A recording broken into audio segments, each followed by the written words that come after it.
Everyone, welcome to my channel Physics by Neetu. Today we will discuss on energy distribution of black body radiations.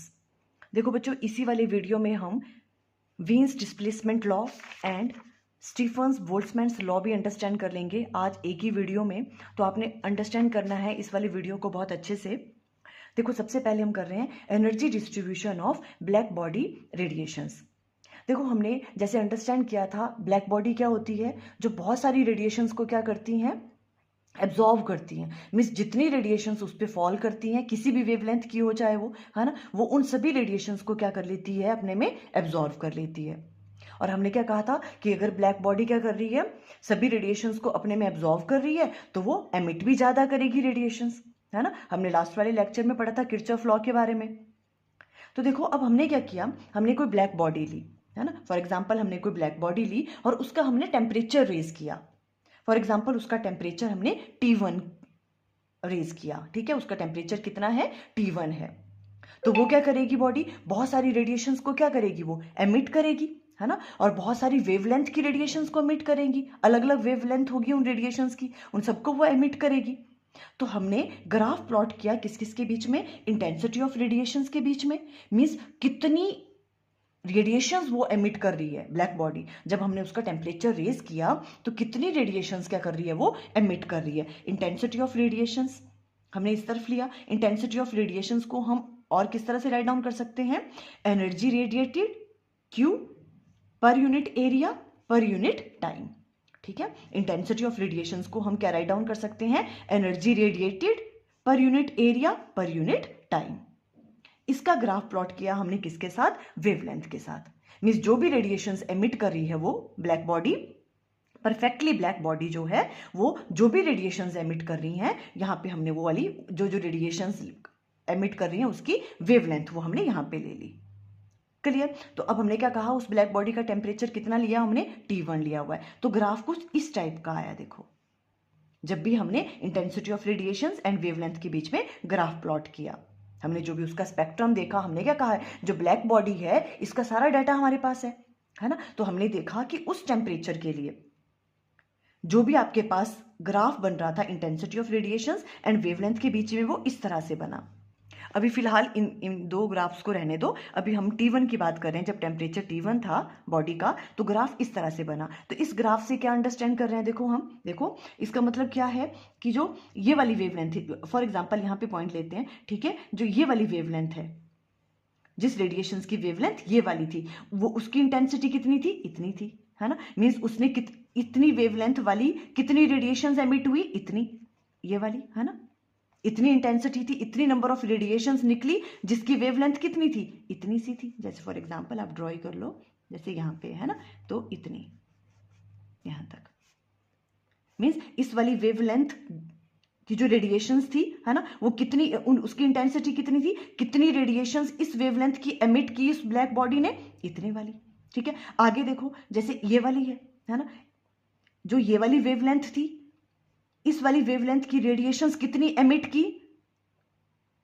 कितनी radiate की उस black body ने, इतनी की, देखो, है ना, ज्यादा की। वो जिनकी वेवलेंथ ये वाली थी,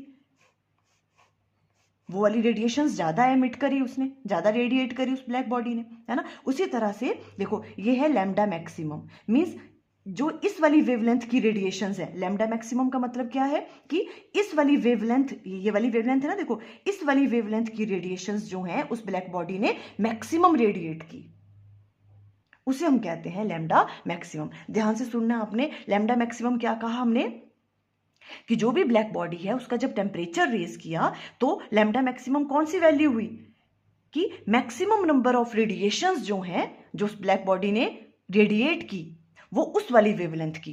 देखो यहाँ पे देखा ना हमने, देखो इतनी वाली वेवलेंथ, अगर इतनी वाली वेवलेंथ की बात करें हम, है ना, तो उसकी जो उसने रेडिएशंस एमिट की वो कितनी की, इतनी की, है ना। और इतनी वाली वेवलेंथ की, इतनी सी की, है ना। तो यहाँ वाली जो ये वाली वेवलेंथ है, इस वाली वेवलेंथ की जो रेडिएशंस है वो मैक्सिमम उसने एमिट की। देखो मैक्सिमम रेडिएशंस किसकी एमिट की, जिनकी वेवलेंथ ये वाली थी, उसे हमने नाम दिया लैम्डा मैक्सिमम। क्लियर। तो आप ये राइट डाउन भी कर सकते हो, लैम्डा मैक्सिमम क्या है, maximum number of radiations of this wavelength. मतलब इस वेवलेंथ की रेडिएशंस ब्लैक बॉडी ने मैक्सिमम जो है उनकी क्वांटिटी ज्यादा थी, इस वाली वेवलेंथ की जो रेडिएशंस थी उनकी क्वांटिटी बहुत ज़्यादा थी जो उस ब्लैक बॉडी ने रेडिएट की, उसे हमने कहा लैम्डा मैक्सिमम। क्लियर ये वाली बात? बहुत सारी रेडिएशंस रेडिएट करेगी वो ब्लैक बॉडी, है ना, पर लैम्डा मैक्सिमम कौन सी वाली है कि उस वाली वेवलेंथ की रेडिएशंस जो हैं उस ब्लैक बॉडी ने सबसे ज़्यादा रेडिएट करी, उसकी क्वांटिटी सबसे ज़्यादा थी। क्लियर? तो इस तरह से देखो हमने ये चीज़ देखी, आपने ये वाली चीज़ भी यहाँ पे राइट डाउन कर लेनी है, ठीक है। इस तरह से लैम्डा मैक्सिमम किसके बराबर हो गया? देखो, maximum number of radiations of this wavelength, कि इस वाली वेवलेंथ की रेडिएशंस जो हैं उस ब्लैक बॉडी ने मैक्सिमम जो है वो रेडिएट करी। क्लियर? ओके। फिर क्या किया हमने? उस ब्लैक बॉडी का टेम्परेचर और ज़्यादा रेज कर लिया, ठीक है। जब हमने उसका टेम्परेचर और रेज किया, मान लो उसका टेम्परेचर क्या हो गया अब? T2, ठीक है। T2, जो T2 है वो ग्रेटर देन है T1 से, ठीक है। जब उसका टेम्परेचर हमने रेज किया, फिर हमने क्या देखा कि जो ग्राफ है वो इस तरह से बन रहा था, ठीक है। तो हमने क्या देखा? देखो अब इस वाले ग्राफ में देखो अब ध्यान से, तो जो लैम्डा मैक्सिमम की वैल्यू हो ये वाली है ना। लैम्डा मैक्सिमम की वैल्यू क्या हो गई? शिफ्ट हो गई इस तरफ को, देखो शॉर्टर वेवलेंथ की तरफ, है ना। ये वाली वेवलेंथ की वैल्यू ज्यादा थी और ये क्या है? कम है। देखो लैम्डा मैक्सिमम जो है, जब हमने टेम्परेचर उस ब्लैक बॉडी का इंक्रीज किया तो लैम्डा मैक्सिमम की वैल्यू क्या हो गई? शिफ्ट हो गई शॉर्टर वेवलेंथ की तरफ। इसका मतलब क्या हो गया कि जैसे हमने उस ब्लैक बॉडी का टेम्परेचर और ज्यादा रेज किया तो जो उसने रेडिएशंस एमिट की वो कौन सी की? वो वाली रेडिएशंस एमिट की जिनकी वेवलेंथ कैसी थी? कम थी। देखो कम वाली वेवलेंथ की ज्यादा रेडिएशंस एमिट की ना उसने, देखो यहाँ पे इनकी इंटेंसिटी ज्यादा है, देखो इस वाली वेवलेंथ की रेडिएशंस उसने ज्यादा एमिट करी। और जब टेम्परेचर ज्यादा था T1, है ना, तो कौन सी रेडिएशंस उसने ज्यादा एमिट की? जिनकी वेवलेंथ ये वाली थी, देखो ये वेवलेंथ ज्यादा थी। जैसे हम टेम्परेचर इंक्रीज कर रहे हैं, इसका मतलब क्या है कि जो लैम्डा मैक्सिमम की वैल्यू है वो शॉर्टर वेवलेंथ की तरफ को क्या हो रही है? शिफ्ट हो रही है। देखो शॉर्टर वेवलेंथ की तरफ को शिफ्ट हो रही है। जैसे हमने टेम्परेचर रेज किया, फिर हमने उसका और ज्यादा टेम्परेचर रेज किया, मान लो T3 जो है ये टेम्परेचर हमने और ज्यादा रेज किया उस ब्लैक बॉडी का, तब क्या देखा हमने? जो लैम्डा मैक्सिमम की वैल्यू है वो और ज्यादा शिफ्ट होगी, देखो शॉर्टर वेवलेंथ की तरफ। इसका मतलब क्या है? देखो आप अंडरस्टैंड कर रहे हो कि इसका मतलब क्या है कि जैसे हम ब्लैक बॉडी का टेम्परेचर क्या हो रहा है? इंक्रीज कर रहे हैं। जैसे ब्लैक बॉडी का टेम्परेचर इंक्रीज हो रहा है तो लैम्डा मैक्सिमम की वैल्यू जो है वो शिफ्ट हो रही है शॉर्टर वेवलेंथ की तरफ। इसका मतलब क्या है कि जैसे ही ब्लैक बॉडी का टेम्परेचर जब ज्यादा होता है तो वो कौन सी वाली रेडिएशंस एमिट करता है? जिसकी वेवलेंथ कम होती है। और जब उसका टेम्परेचर ज़्यादा होता है तो वो कौन सी वेवलेंथ वाली रेडिएशन एमिट करता है? जिनकी वेवलेंथ थोड़ी ज़्यादा होती है। और जब उसका टेम्परेचर हम इंक्रीज करते हैं, इंक्रीज करते जाएंगे अगर हम ब्लैक बॉडी का टेम्परेचर, तो कौन सी रेडिएशन ज़्यादा एमिट होंगी? जिनकी वेवलेंथ कैसी होगी?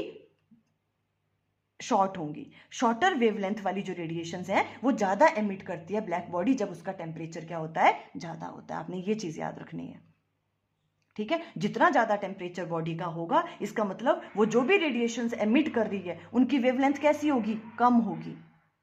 अगर बॉडी का टेम्परेचर ज्यादा है तो कौन सी रेडिएशंस वो ज्यादा एमिट करेगा? वो रेडिएशन ज्यादा एमिट करेगा जिनकी वेवलेंथ कैसी होगी? कम होगी। बिकॉज टेम्परेचर इंक्रीज करने से लैम्डा मैक्सिमम की वैल्यू क्या हो रही है? वो डिस्प्लेस हो रही है टूवर्ड्स शॉर्टर वेवलेंथ। देखो पहले यहाँ थी, फिर यहाँ थी, फिर यहाँ, जैसे हम टेम्परेचर इंक्रीज कर रहे हैं। देखो T3 is greater than T2 is greater than T1। T3 का टेम्परेचर सबसे ज्यादा है। क्लियर ये वाली बात? तो ये आपने नोट डाउन भी कर लेनी है। देखो ये वाली, as temperature increases value of lambda max decreases. तो लैम्डा मैक्स की वैल्यू क्या हो रही है? डिक्रीज हो रही है ना। मीन्स वो कम वेवलेंथ वाली रेडिएशंस को ज्यादा एमिट कर रहा है, उनकी इंटेंसिटी ज्यादा है, उनकी क्वांटिटी ज्यादा है, उनको वो एमिट कर रही है जिनकी वेवलेंथ कैसी है? कम है, अगर हम ब्लैक बॉडी का टेम्परेचर इंक्रीज कर दें। क्लियर आपको ये वाली बात? ओके। इस चीज को हम कैसे राइट डाउन कर सकते हैं? देखो दोबारा, as temperature increases lambda maximum displaces towards shorter wavelength. Displace हो रही है वो टुवर्ड्स शॉर्टर वेवलेंथ की तरफ, जैसे हम टेम्परेचर इंक्रीज कर रहे हैं, है ना। ये वाली बात क्लियर हुई इस ग्राफ से, है ना। तो देखो इसी ये वाली चीज जो है, जो हमने क्या कहा कि जो लैम्डा मैक्सिमम की वैल्यू है टेम्परेचर इंक्रीज करने पर वो शॉर्टर वेवलेंथ की तरफ को डिस्प्लेस हो रही है, इसे ही हम कहते हैं वीन्स डिस्प्लेसमेंट लॉ। ठीक है। तो देखो यहां से हमने एक चीज पता लगा ली कि जो लैम्डा मैक्सिमम है वो इनवर्सली वेरी कर रहा है टेम्परेचर से, है ना। जैसे जैसे टेम्परेचर इंक्रीज हो रहा है लैम्डा मैक्सिमम की वैल्यू क्या हो रही है? कम हो रही है। देखो यहाँ इतनी थी, फिर टेम्परेचर इंक्रीज किया फिर इतनी रहेगी, और टेम्परेचर इंक्रीज किया तो इतनी रहेगी, है ना। यही है आपके पास वेन डिस्प्लेसमेंट लॉ। तो देखो Wien's displacement law, according to this law जो भी लैम्डा मैक्सिमम की वैल्यू है वो इन्वर्सली वेरी करती है टेम्परेचर से। क्लियर, ये वाली चीज हमने अभी अंडरस्टैंड करी। अब देखो लैम्डा मैक्सिमम प्रोपोर्शनलिटी साइन हटता है तो यहाँ पे कांस्टेंट इंट्रोड्यूस होगा, तो वो वाला कांस्टेंट है बी डिवाइडेड बाय टी, और इस बी को हम क्या कहते हैं, वेन्स डिस्प्लेसमेंट कांस्टेंट कह सकते हो आप इसको, या वेन्स कांस्टेंट कह सकते हो बी को। ठीक है, और यहां से देखो लैम्डा मैक्सिमम टी को अगर इधर ले जाए, lambda maximum into T equal to किसके बराबर आ जाएगा, वेन्स कांस्टेंट के बराबर, बी के बराबर, है ना। इसको हम इस तरह से भी राइट डाउन करते हैं। जो आपके पास वेन्स डिस्प्लेसमेंट लॉ है वो क्या है, लैम्डा मैक्सिमम साथ में मल्टीप्लाई कर देंगे टेम्परेचर से, इक्वल टू किसके बराबर होगा, वो वेन्स कांस्टेंट के बराबर। क्लियर ये वाला लॉ, है ना, इसी से रिलेटेड था, इसीलिए मैंने आज ही करवा दिया ये वाली। ठीक है, अब देखो जो आपके पास बी की वैल्यू है, ठीक है, इसकी वैल्यू क्या होती है ये आप लोगों को याद कर लेनी है। वैसे तो एग्जाम में दे रखी होगी ये, जब भी इसके न्यूमेरिकल आएंगे हमने याद कर लेनी है। 2.898 इंटू 10⁻⁻³ इसकी वैल्यू होती है। और इसकी यूनिट्स की बात करें तो देखो लैम्डा वेवलेंथ के हो जाएंगे मीटर और टेम्परेचर के हो जाएंगे केल्विन, तो मीटर इंटू केल्विन आ जाएगी इसके बाद। अब देखो जो भी आपके पास ये वेन्स डिस्प्लेसमेंट लॉ है, इससे देखो हम एक चीज बहुत ही अच्छा रिजल्ट था इसका, जो भी इसका देखो हमने क्या कर सकते हैं, देखो इस वाले लॉ से हम देखो अगर अब हम क्या कर सकते हैं, किसी भी कोई भी ब्लैक बॉडी है आपके पास, मान लो सन की बात कर रहे हैं हम, किसी स्टार की बात कर रहे हैं, हम उसका टेम्परेचर मालूम कर सकते हैं, है ना। उसका टेम्परेचर हम क्या कर सकते हैं, वैसे तो देखो हम ऐसा तो होगा नहीं कि हम उसका टेम्परेचर मेजर करना, अदरवाइज तो बहुत डिफिकल्ट है ना। स्टार का, सन का ऐसे तो टेम्परेचर मेजर करना बहुत मुश्किल है ना। पर इस लॉ की वजह से जो है उसका हम इन्हीं ब्लैक बॉडीज का जो है वो टेम्परेचर क्या कर सकते हैं, मेजर कर सकते हैं। देखो कैसे कर सकते हैं, देखो जो सन से आने वाली रेडिएशंस हैं उसका हम स्पेक्ट्रम देख लेंगे, उसको एनालाइज करेंगे। सन से आने वाली जो रेडिएशंस हैं उसका जब हम स्पेक्ट्रम देखेंगे तो हम उसमें देख सकते हैं लैम्डा मैक्सिमम की वैल्यू क्या है, मींस किस वाले वेवलेंथ की रेडिएशंस जो है वो सबसे ज्यादा रेडिएट हो रही हैं, वो लैम्डा मैक्सिमम होगा, है ना। वो वाली वैल्यू हमें वहां से मिल जाएगी उस स्पेक्ट्रम से। ठीक है, और बी की वैल्यू तो कांस्टेंट है, ये वाली पुट करेंगे, ये टेम्परेचर की वैल्यू हम वहां से फाइंड आउट कर सकते हैं। इस तरह से हम सन का टेम्परेचर जो है अप्रोक्सीमेट वैल्यू हो उसकी, उसको फाइंड आउट कर सकते हैं। किसी भी स्टार का टेम्परेचर हम फाइंड आउट कर सकते हैं, उसका स्पेक्ट्रम हम एनालाइज करेंगे, उसका स्पेक्ट्रम देखेंगे और देखेंगे वहां पे लैम्डा मैक्सिमम की वैल्यू क्या है, जो भी वो रेडिएशंस रेडिएट कर रहा है उसकी जो मैक्सिमम जो वेवलेंथ, वो मैक्सिमम रेडिएशंस जो वो रेडिएट कर रहा है जो उसकी वेवलेंथ है, लैम्डा मैक्सिमम होती है वो, है ना। वो वाली वैल्यू आपको वहां से मिल जाएगी। बी की वैल्यू आपको पता है, टेम्परेचर की वैल्यू यहां से कैलकुलेट कर लेंगे हम। क्लियर है वाली चीज, ओके। अब देखो एक और चीज है, इसी ग्राफ से देखो हम क्या देख सकते हैं, जो भी इसका एरिया अंडर ग्राफ है, जैसे ये वाला देखो, ये पूरा जो ये पूरा एरिया होगा इसका, इस ग्राफ के अंडर जितना भी एरिया है, ठीक है, ये क्या देता है, total intensity at that temperature, इस टेम्परेचर पे कितनी इंटेंसिटी है उसकी, उसकी वैल्यू देता है ये। ठीक है, और देखो जैसे जैसे क्या हो रहा है, टेम्परेचर इंक्रीज हो रहा है, देखो जैसे टेम्परेचर इंक्रीज हुआ ये एरिया भी इंक्रीज हो रहा है, मींस इंटेंसिटी भी इंक्रीज हो रही है ना। नंबर ऑफ रेडिएशंस भी इंक्रीज होंगी, इंटेंसिटी का मतलब क्या है, नंबर ऑफ रेडिएशंस, है ना। ये वाला जो देखो एरिया है ये क्या दे रहा है, number of, total number of intensity. और जैसे हम टेम्परेचर इंक्रीज कर रहे हैं ये एरिया भी क्या हो रहा है, इंक्रीज हो रहा है। एरिया इंक्रीज होने का मतलब क्या है कि वो बहुत ज्यादा रेडिएशन एमिट कर रहा है, एनर्जी ज्यादा हो रही है, जितनी भी जो रेडिएशन निकल रही हैं उसकी जो क्वांटिटी है वो भी क्या हो रही है, इंक्रीज हो रही है। जैसे जैसे टेम्परेचर इंक्रीज हो रहा है वैसे वैसे इंटेंसिटी भी इंक्रीज होगी, वो ज्यादा रेडिएशन एमिट करेगी ब्लैक बॉडी। अब किस रेशो से करेगी, मींस उनका रिलेशन क्या है, तो वो क्या है, देखो intensity of radiation is directly proportional to 4th power of temperature. Means अगर हम टेम्परेचर जो है वो डबल कर रहे हैं तो एनर्जी कितने टाइम्स ज्यादा हो जाएगी, 2 की पावर 4, मींस 16 टाइम्स ज्यादा एनर्जी रेडिएट होगी, है ना। ये वाला रिलेशन है देखो, ये वाला। और इंटेंसिटी ऑफ रेडिएशन को हम कैसे राइट डाउन कर सकते हैं, एनर्जी रेडिएटेड पर unit area per unit time, है ना। तो ये वाली चीज डायरेक्टली प्रोपोर्शनल होती है 4th power of the temperature. देखो इसे ही हम कहते हैं स्टीफन्स बोल्ट्जमैन्स लॉ। तो ये वाली चीज देखो आगे, Stefan's Boltzmann's law, it state that total amount of energy radiated, ये वाली है ना, total amount of energy related per unit area per unit time is directly proportional to the fourth power of a absolute temperature of that body, है ना। देखो यही चीज right down की, it state that the total amount of energy radiated per second per unit area of a perfect black body is directly proportional to the fourth power of the absolute temperature of the body, है ना। पर हम किसकी बात कर रहे हैं अभी, ये परफेक्टली ब्लैक बॉडीज की बात कर रहे हैं यहाँ पे, है ना। तो हम इससे मेरा राइट डाउन कर सकते हैं हम स्टीफन बोल्ट्जमैन लॉ को। आपको अंडरस्टैंड हो गया ये कैसे राइट डाउन कर सकते हैं। देखो हम इसको intensity of radiation is directly proportional to fourth power of temperature, और इंटेंसिटी को हमने क्या कहा, कैसे राइट डाउन करते हैं, energy per unit area per unit time is directly proportional to T की पावर 4 हो गया।